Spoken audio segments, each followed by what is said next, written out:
Bible సమయం గంభీర సమయం వచన పరంపర ధ్యానాంశ సమయం బైబిల్ సమయం గంభీర సమయం దైవ సన్నిధికి అనుబంధ సమయం బైబిల్ సమయం బైబిల్ సమయం బైబిల్ సమయం బైబిల్ సమయం. ఈరోజు ఈ కార్యక్రమాన్ని నిర్వహించడానికి సహాయపడిన ప్రియులకు యేసు అనుచరులందరము కలిసి హృదయపూర్వక వందనాలు చెల్లిస్తున్నాం. అమ్మా బాబు, మేము మీకు ఏమీ ఇవ్వలేము. మా పక్షంగా దేవుడే మిమ్మలను మీ కుటుంబాలను నిండారుగా దీవించునుగాక.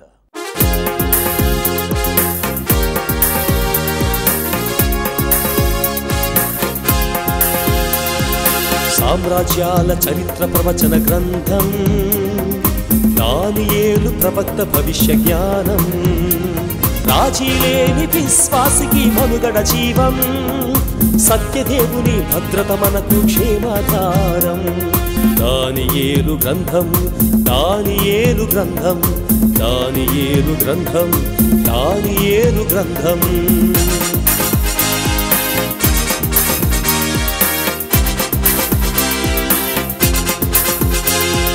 దైవజనుని అంతమే రాజాజ్ఞ సారం, సింహాల బోనులో మరణం పథ్యం, విశ్వపాలక చోక్యంతో మృగాలు సైతం మౌనం, విజయుడైన దానియేలు యథావిధి జీవనం.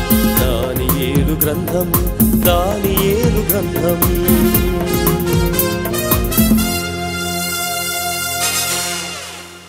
Good evening, praise the Lord. దేవుని నామానికి స్తోత్రం. సకాలం కూర్చున్న మీ అందరికీ నా ప్రత్యేక ధన్యవాదాలు. ఎలా ఉన్నారమ్మా? ఎలా ఉన్నారు బాబు? ప్రతిరోజు ఈ రీతిగా మిమ్మలను పలకరించే ఆ కృపా భాగ్యాన్ని ఆ ప్రియ ప్రభు నాకు అనుగ్రహిస్తున్నారు. ఎలా ఉన్నారమ్మా, ఎలా ఉన్నారు బాబు అని అంటే మీలో కొంతమంది అయినా బాగున్నాం అంకుల్, మీరు ఎలా ఉన్నారు అని అడుగుతున్నారు. నేను మిమ్మల్ని చూడకపోయినా, మీరు నన్ను చూడకపోయినా ఈ రీతిగా ఒకరినొకరు పలకరించేకునే గొప్ప భాగ్యాన్ని ఆ ప్రియ ప్రభు అనుగ్రహించిన దాన్ని బట్టి ఆ ప్రియ ప్రభువుకు నేను మీరు కలిసి స్తుతులు స్తోత్రాలు చెల్లించాలి. భయంకరమైన చలి ఈ దినాల్లో కూడా దేవుని వాక్యాన్ని వినడానికి టీవీ దగ్గరికి వచ్చిన మీకు నా ప్రత్యేక ధన్యవాదాలు. దేవుడు తన వాక్య సమృద్ధి చేత మనను దీవించునుగాక. ఆయన వాక్యంలో జీవం ఉంది, ఆయన వాక్యంలో వెట్ట ఉంది. మృతతుల్యులను సహితము లేపగలిగిన సజీవ వాక్యము దేవుని వాక్యము. దేవుని వాక్యం మీద మనము ఆధారపడటానికి తీర్మానం చేసుకుందాం. మంచిది. దేవుని యొక్క వాక్య ధ్యానంలోనికి వెళ్తున్నాను. దేవుని యొక్క వాక్య ధ్యానంలోనికి వెళ్ళడానికి ముందుగా సమీపింపరాని తేజస్సులో నీవు వసించువాడవైనా, మా సమీపమునకు దిగి వచ్చినావు, నీ ప్రేమ వర్ణింపతరమా. మా సమీపమునకు దిగి వచ్చినావు, నీ ప్రేమ వర్ణింపతరమా. యేసయ్యా, నీ ప్రేమెంత బలమైనది, యేసయ్యా నీ కృపయంత విలువైనది, యేసయ్యా నీ ప్రేమెంత బలమైనది, యేసయ్యా నీ కృపయంత విలువైనది.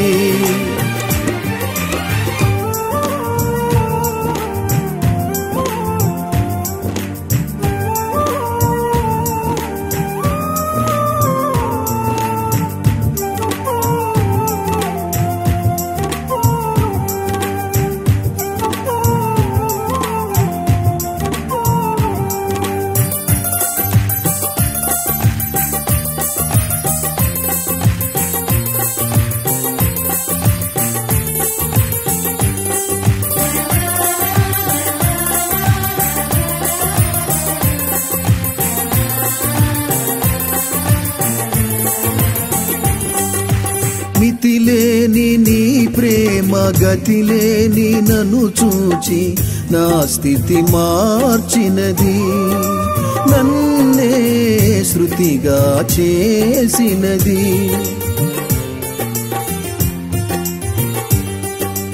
మితి లేని నీ ప్రేమ గతి లేని నన్ను చూచి నా స్థితి మార్చినది, నన్నే శృతిగా చేసినది. తులువకు విలువను ఒసగినది, తులువకు విలువను ఒసగినది. యేసయ్యా నీ ప్రేమెంత బలమైనది, యేసయ్యా నీ కృప ఎంత విలువైనది. యేసయ్యా నీ ప్రేమెంత బలమైనది, యేసయ్యా నీ కృప ఎంత విలువైనది.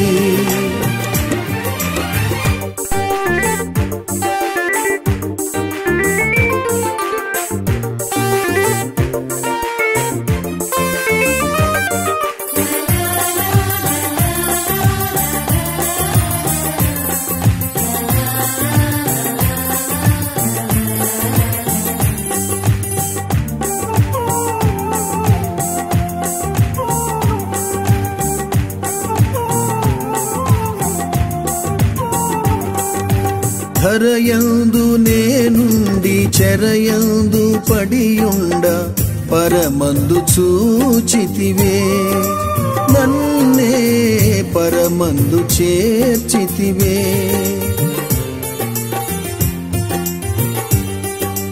ధరయందు నేనుండి చెరయందు పడియుండ పరమందు చూచితివే, నన్నే పరమందు చేర్చితివే.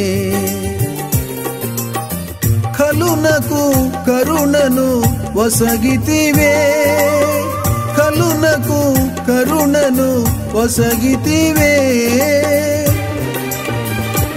యేసయ్యా నీ ప్రేమెంత బల. ప్రార్థన చేసుకుందాం. కృపా సత్య సంపూర్ణుడు అయిన మా ప్రియ పరలోకపు తండ్రి, వందనాలు స్తోత్రాలు నాయనా.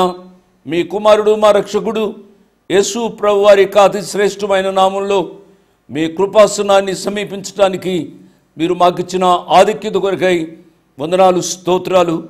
మాకంటే శ్రేష్ఠులు, విద్యావంతులు, అందచందాలు కలిగిన వారు అనేక మంది కాలగర్భంలో గతించిపోతున్నారు నాయన.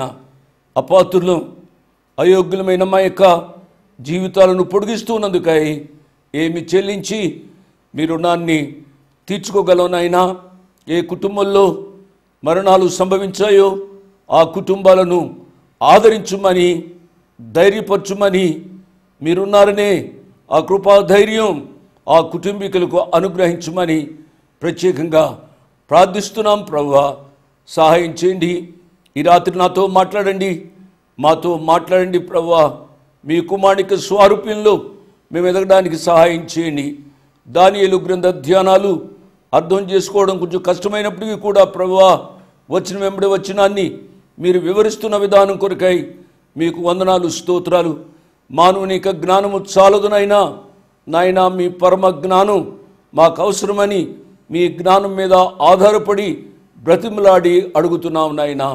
ఈ రాత్రి మాట్లాడండి. ఘనత, మహిమ, ప్రభావాలు మీ కుమారుని ద్వారా మీరే పొందండి.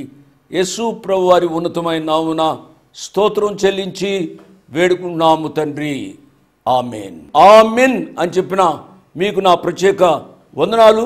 దేవుడు ఈరోజు తన కృపా వాక్యం చేత మనను దీవించునుగాక. దాదాపు 12 గంటలకు నేను ఒక మరణానికి వెళ్ళవలసి వచ్చింది. నన్ను బాగా ప్రేమించిన ఒక ప్రియ చెల్లి మరణించింది. నా మటుకు నేను చాలా కృంగిపోయాను. మరణం తథ్యం, మరణం వాస్తవం. ఈరోజు కాకపోతే ఇంకొక రోజైనా మరణించాలి. ఆ మరణానికి మనం సిద్ధపడాలి. ఆ ప్రియ చెల్లి ప్రభు దగ్గర ఉంది అనే ధైర్యం నాకుంది. మరి ఆ ధైర్యము నీకుండాలి, నాకుండాలి. మరణానికి ముందుగా మనము ఆలోచించవలసింది నిత్య జీవం. నిత్య జీవంలో ఆ ప్రియ ప్రభుతో నిత్యము ఉండాలి అనగా భూలోకంలో సిద్ధపడాలి. ఏమి సిద్ధపడాలి? మన పాప జీవితాన్ని విడిచిపెట్టి నిత్య జీవాన్ని ప్రసాదించే ఆ రక్షణానుభవంలోనికి రావాలి. ప్రియ తమ్ముడు, ప్రియ చెల్లెమ, ఈ యొక్క రాత్రి ఈ మాటలు వింటున్న నీవు రక్షింపబడ్డావా? క్రైస్తవ కుటుంబంలో పుట్టవచ్చు, మంచిగా జీవించవచ్చు, నామకార్థ క్రైస్తవులుగా మంచిగా దాన ధర్మాలు చేస్తూ ఉండవచ్చు, మనకున్న ఆస్తిపాస్తులను బట్టి పేదలకు ఏమైనా సహాయం చేయవచ్చు. కానీ ప్రాముఖ్యమైనది ఏమిటి అనగా అంతరంగ హృదయ మార్పు. పైకి ఎల్లి చేసినప్పుడు కూడా అంతరంగంలో మార్పు లేకపోయినట్లయితే చాలా విచారకరమైన పరిస్థితి ఎదుర్కోవాల్సి వస్తుంది. క్రీస్తునందుండి మృతులైన వారు ధన్యులు. ఆ ధన్యకరమైన అనుభవంలోనికి రావాలి అనగా ఇది అనుకూల సమయం, ఇదే రక్షణ దినం. ఈ సత్యాన్ని ఆలోచించాలని ప్రభు పేరిట నేను మనవి చేస్తున్నాను. మంచిది. దానియేలు గ్రంథం 2వ అధ్యాయం ముగింపులోనూ మనమున్నాం. 46, 47 వచనాలు మరొకసారి చదువుతున్నాను. అంతటా రాజుగు నెబుకద్నెజరు దానియేలునకు సాష్టాంగ నమస్కారం చేసి అతని పూజించి నైవేద్య ధూపములు అతనికి సమర్పింప ఆజ్ఞాపించెను. మరియు రాజు, ఈ మర్మమును బయలుపరచుటకు నీవు సమర్థుడు అయితివే. నీ దేవుడు దేవతలకు దేవుడును రాజులకు ప్రభువును మర్మములు బయలుపరచువాడునై ఉన్నాడని దానియేలుకు ప్రత్యుత్తరం ఇచ్చెను.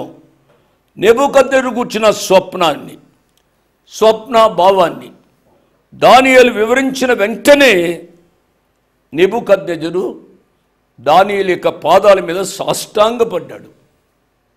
దానియేలు బాలుడు, నెబుకద్నెజరు గొప్ప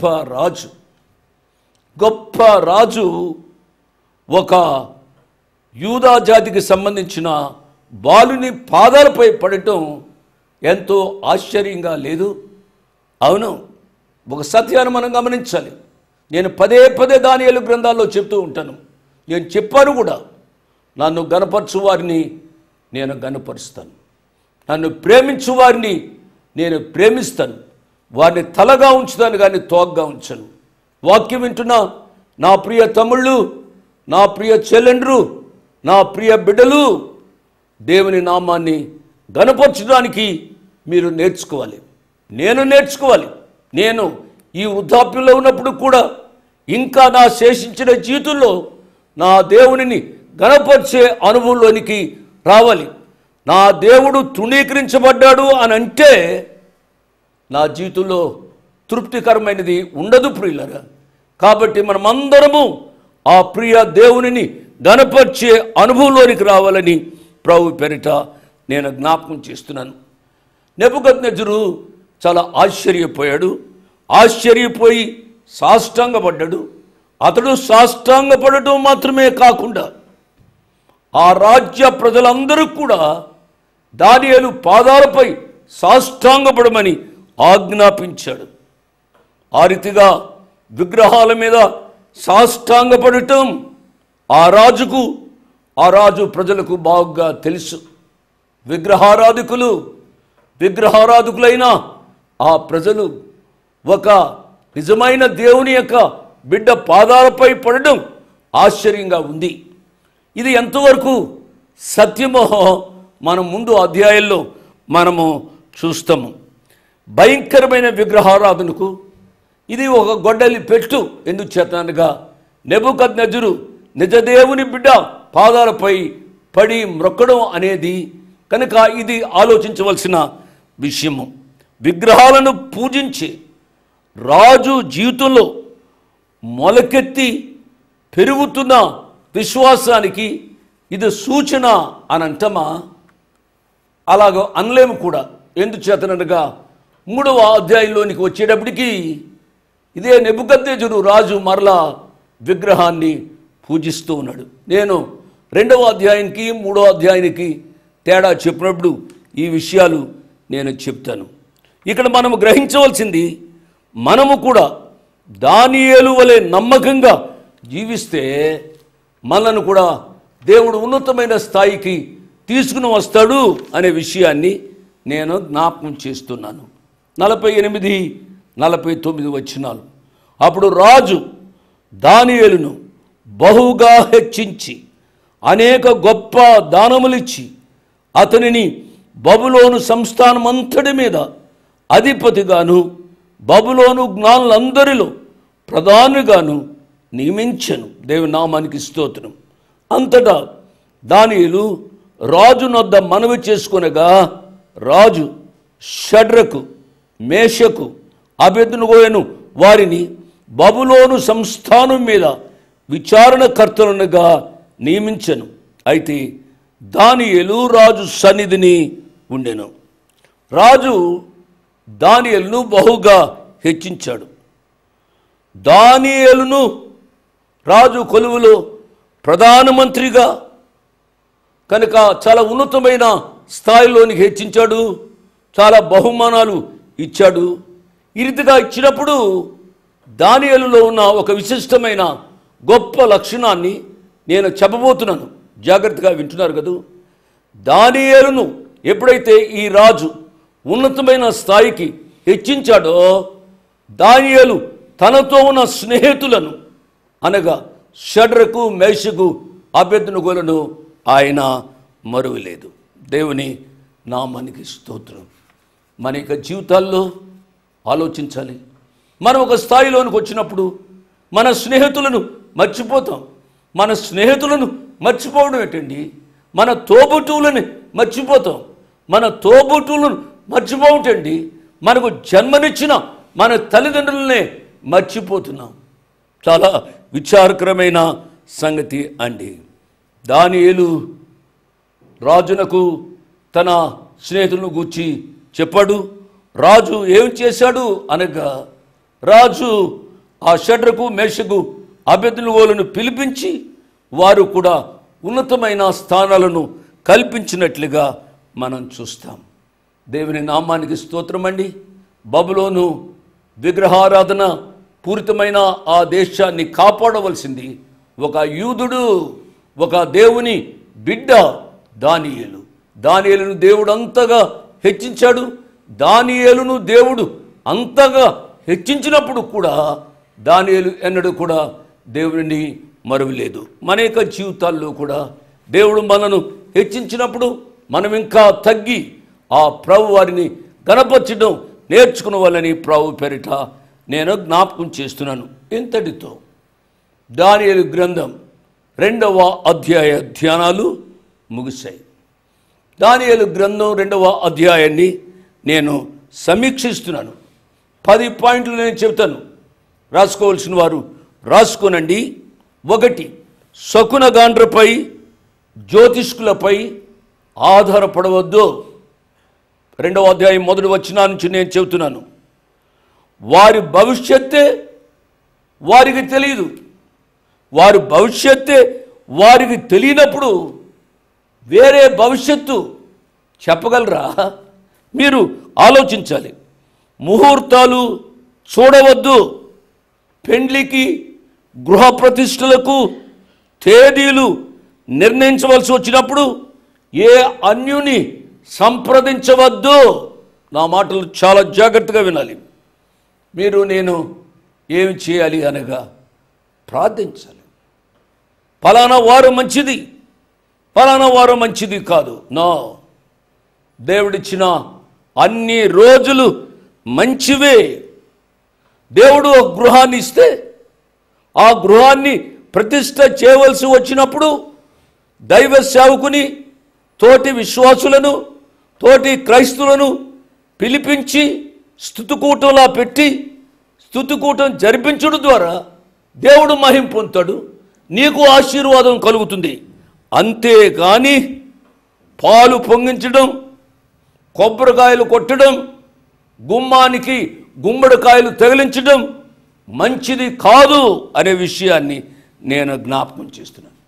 ఇవి మీకు ఆశీర్వాదకరం కాదు అనే విషయాన్ని మీరు గమనించాలి.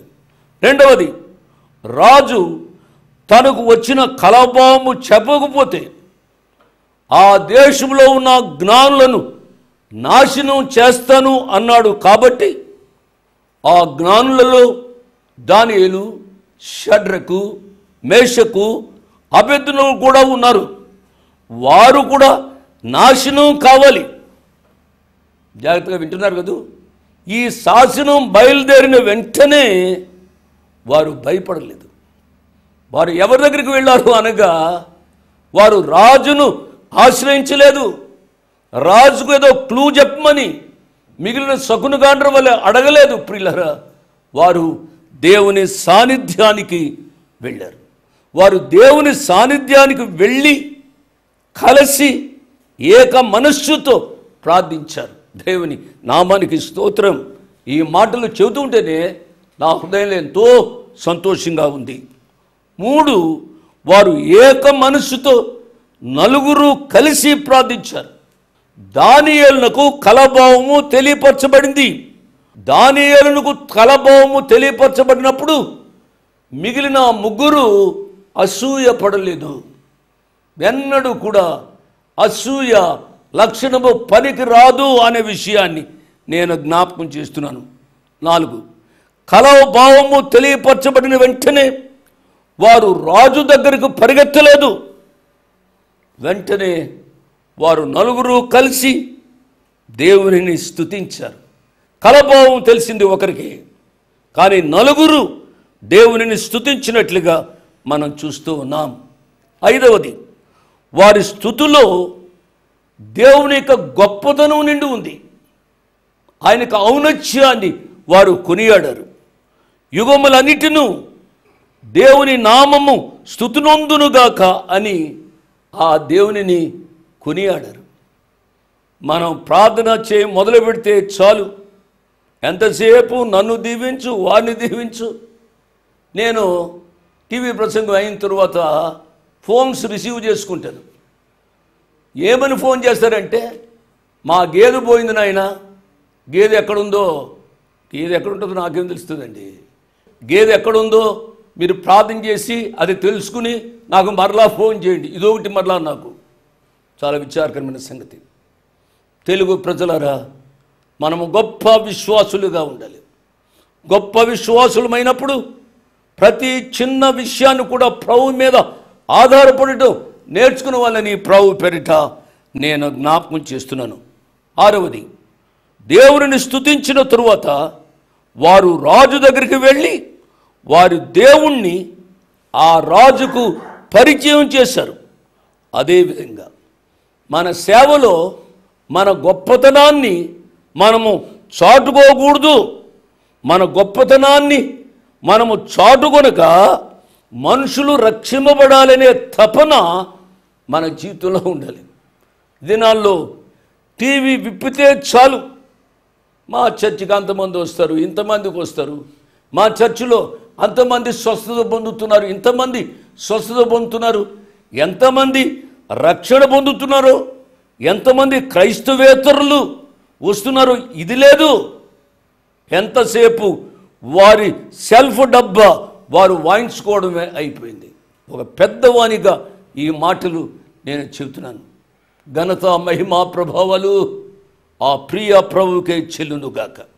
మనము తగ్గాలి, ఆయన హెచ్చాలి. ఆయన దేవుడైంది, శిష్యుల పాదాలు కడిగాడు. అటువంటి తగ్గింపు మన యొక్క జీవితాలలో ఉండాలి అని మనం నేర్చుకున్నాం. 7వది, దానియేలుకు కలభావం తెలిసిన వెంటనే బబులోని జ్ఞానులను నశింపచేయవద్దని ఆ రాజుకు కబురు పంపాడు. ఇది దానియేలు యొక్క విశాల హృదయానికి తార్కాణం. మన జీవితాల్లో కూడా మన పొరుగువారు దీవించబడాలి అనే ఆశ ఉండాలని నేను మనవి చేస్తూ ఇంతటితో ఈ సమీక్షను ముగిస్తున్నాను.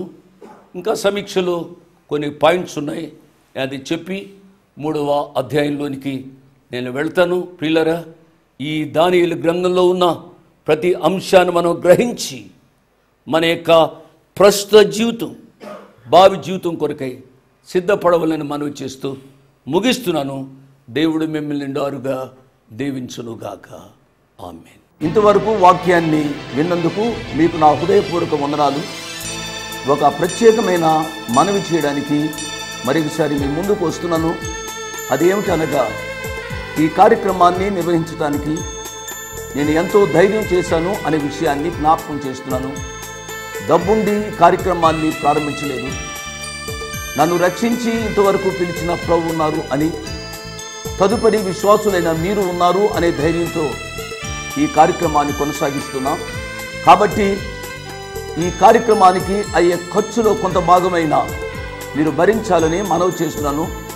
ఒకరోజు కార్యక్రమానికి ఎంత ఖర్చు అవుతుందో ఆ విషయాలు మీరు తెలుసుకోవాలంటే దయతో నాకు ఫోన్ చేసి కానీ, ఆఫీసుకు ఉత్తరం రాసి కానీ తెలుసుకుని సహాయపడమని ఒక తండ్రిగా, దైవదాసునిగా, అంకులుగా మీకు మనవి చేస్తున్నాను. అడ్రస్ 1-1- మరలా 214/2 1-1-214/2 ఫ్లాట్ నంబర్స్ 505 and 506.